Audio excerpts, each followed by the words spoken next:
Chapter 14. He needs me. I just know he does, and I have to go see him right now, Lex shouted. Her head was pounding, and that gut-churning feeling that something was wrong with Kaeron was an all-consuming force inside her, and it was making breathing difficult.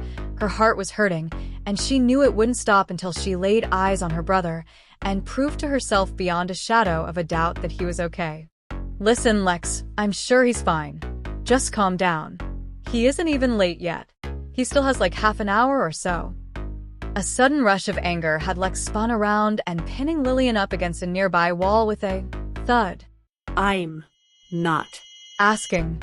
Lillian met her eyes, her own intensity raging like dragon fire, and Lex steeled herself for whatever she would say. Whatever it was wouldn't matter. Lillian couldn't possibly understand what she was feeling right now. How could she? But in a moment so fast, Lex had possibly made it up. Lillian gave her a look that she couldn't decipher and looked away. Whatever, do what you want. Thanks for giving me permission, Mom. I will. She let go of Lillian and stormed out the door, nearly tearing it off of its hinges on her way out. She heard Lillian fall in line behind her, but she didn't turn around to check. She didn't shout back at her or say thanks for coming.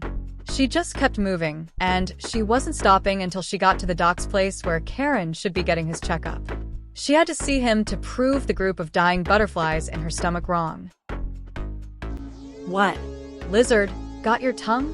Drayfin open-mouthed smiled, exposing the 3 rows of razor-sharp teeth and his ridiculously long tongue. Kaeron hardened himself, squashing any emotion. Drayfin only respected strength, and he didn't kill those whom he respected. What are you doing here, Drayfin? Drayfin's eyes narrowed, and Kaeron had to will away the part of him that was screaming for him to become as small as possible. He hated that feeling, disgusted by it, was more like it. He felt like one of his targets, and it made him want to vomit. He was the hunter, not the hunted. I told you why, I heard. Kaeron growled. I don't care what you heard. I don't work for you anymore, so you don't get to just show up where I am. Drayfin laughed, and Kaeron swallowed down the solidified gravel in his throat, preparing himself for the crack, split, bang, boom. Kaeron laid upright, staring at the almost blinding white ceiling. Broken wood and falling paper littered the area from the blow Drayfin delivered to Kaeron's face.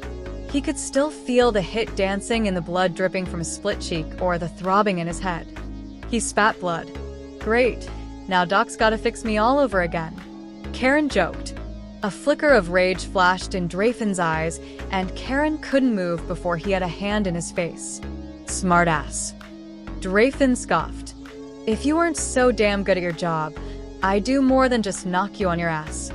Drayfin dropped his hand and walked back a few paces. Are you going to make me ask again? Or do you have any more questions for me? Kaeron bared his teeth, and his head exploded with pain, but he willed himself not to budge an inch. He had no love for the annoying little girl, but she did help him by taking Lex off of his hands back in the forest, and he owed her for that, and it was time for him and Drayfin to have this conversation anyways. He was not Drayfin's to command anymore. Drayfin smiled again. Fine, don't answer. I'll find out eventually, but since you're not in a sharing mood, neither am I. You can go now. You are no longer allowed to use any of my people. Rather, you're dying and need a medic or shooting and run out of bullets. My people have been informed not to help you until otherwise ordered. Drayfin's smile disappeared. You will bend a knee to me, fire breather. Kaeron held his gaze until that self-assured smile returned. It's only a matter of time. Drayfin turned and walked over to the doctor. Call in somebody to clean this up. And Kaeron, say hello to Lexi for me. Kaeron's blood roared in his ears, and he felt hot, burning hot, as if he had dived into an inferno, but he couldn't lash out when Drayfin's dismissal was clear. He bit his lip, stood up on aching legs, and limped over to the door. He wasn't furious. Fury was him, and he needed an outlet. Kaeron. The bastard was enjoying this, Kaeron could just tell. Kaeron stopped moving but continued to stare at the door. I do hope you reconsider someday. Kaeron waited for less than a moment longer before whipping the door open and then slamming it shut behind him. His head was screaming at him now. His entire body was stiff and in pain. He stomped away from the room, steam pouring from off his skin. Oh shit, he couldn't breathe. He needed to breathe, but he was freaking out and he couldn't get control of himself. He was struggling to make it over to the guards standing at the stairs who were now watching him, but their attentions were pulled away by someone coming down the stairs. A wave of nausea knocked him to his knees just in front of the entrance to the stairs, and he couldn't even breathe it away. What a fucking nightmare. He was showing weakness to all of these potential enemies. Why did he let Dreyfin get to him like this? He had to get control of himself before these morons did something stupid, like thinking they even stood a chance against him. If it came down to it, and Dreyfin ever decided to have him killed, Kaeron wouldn't stand a chance. Rather, Dreyfin took care of Kaeron himself, or he sent the full force of Hell's Mob. It didn't matter. Dreyfin was too powerful, and even though Kaeron could wipe out most of Hell's Mob, there are a few in their ranks that would be almost impossible to beat outnumbered. Kaeron? An anchor in the chaos of his mind. Lex. Kaeron buried his head into his sister's lap and groaned as she started running her hands through his hair. The three of them had returned to their hotel half an hour ago, and Lillian had made herself scarce immediately, giving Kaeron a look he didn't understand before shutting herself up in her room, leaving the two of them to talk in the living room. They must have taken showers before coming to find him because the room stank of that stupid strawberry shampoo the two of them liked, and Lillian's hair was still wet. No surprise there. He pinched Lex's outer thigh, and she yelped, "Don't do that." She punched him on the back of his head. "I'm sorry, man hands. It won't happen again." She hit him again. "Okay, I'm done. Seriously, stop hitting me, please, I'm begging." "Why are you so immature? I wish you were more like Lily. She, unlike you, is very mature, and she has never almost started war with a militia over a game of Uno." Kaeron lifted and twisted his head until he faced his sister. He cheated, and you know it. She gave him that withering look of hers, the same one she always gave him when he said something dumb. "No, Kaeron, he didn't. You just suck at Uno." Kaeron tried to hold a serious face and got to all of the count of 2 before he smiled slyly. "Oh, so you know." She rolled her eyes. "Of course I know I'm not dumb, but that ugly bastard Leon should have thrown the game. I'm Kaeron Lucian fucking Deitas, he needs to keep me happy, not the other way around." "Well, Kaeron Lucian fucking Deitas. Thanks to your massive ego, I had to carry a knife around in grade school." "Oh, I'm sorry, you're blaming that on me. The way I remember it is that you got caught preparing to help your big brother fight bad guys." He laughed. "You're remembering wrong," Lex said, smacking her lips. "I'm sure I am," Kaeron said as the joy of the moment slowly dissipated. Dreyfin was at the docks. Lex immediately swallowed him up in a tight embrace. "It's okay. You're here with me now. You can tell me more about it, or you can just lie here and sleep if you want. It's up to you." He yawned. "I think that I'll just sleep." She smiled. "Go ahead. I'll be right here when you wake up." He rested his head back in her lap and closed his eyes. "Love you, Lex."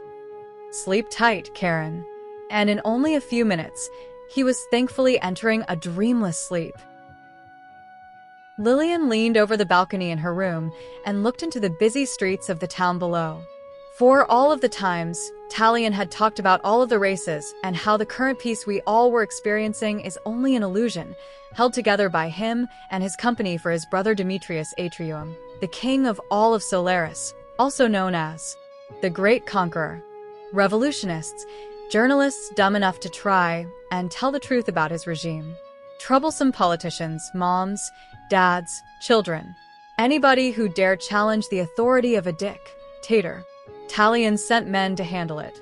Professional hitmen. And that dilemma was what had Lillian out in the cool air tonight, people watching to pass the time. She wasn't worried about Kaeron. He had more than proven he was able to handle himself under fire. But Lex, it's not that she wasn't able to fend for herself, but Lillian didn't want to be the reason Lex had to watch her brother run into the line of fire without her, and it was clear Kaeron was dead set on doing all of the fighting by himself, and that was obviously killing Lex. So now Lillian had been thinking Kaeron was right. And Lex shouldn't have come. Not to mention all of the danger they were in at all times of the day. She smiled and waved at 2 orc children who had noticed her and were waving back and grinning. "Mrs. Why do you look like that? Do you never eat?" She stopped waving, surprised by the audacity of these 2 punks. They didn't even know her. They were laughing, but before she could gather her thoughts, they took off running.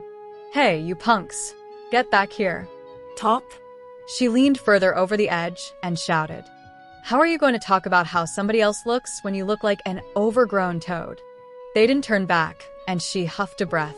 She thought kids were supposed to be pure and good, like the ones on TV, but instead, they were little assholes who would insult a woman's figure uncoaxed. She sighed, relaxed, and returned fully back onto the balcony. "Move an inch, and I'll put a Kaeron bullet through your skull," a female said quietly but sternly. Lillian's body locked up. How had she not noticed? She didn't hear either of the doors open, so she must have come from the roof. But how did she know where to find her in the first place? Fuck. Fuck. Fuck. She was so fucked. Unless she used that power and blind the woman, and get to Kaeron and Lex. "I just want to ask you a few questions." The woman spoke again. It was now or never. She started to dig inside herself to drag up that power when something that smelled kind of sweet and, oh shit, it was chloroform the bitch was trying to knock her out, and Lillian was having a tough time stopping her. She was unnaturally strong, and the sudden interruption had broken the concentration required to use that power. "Kay." The woman slammed her elbow into Lillian's face, using her other arm to stop Lillian from falling, and while Lillian was disoriented, the woman pounced, holding down the cloth over her face, sending her into the black of oblivion.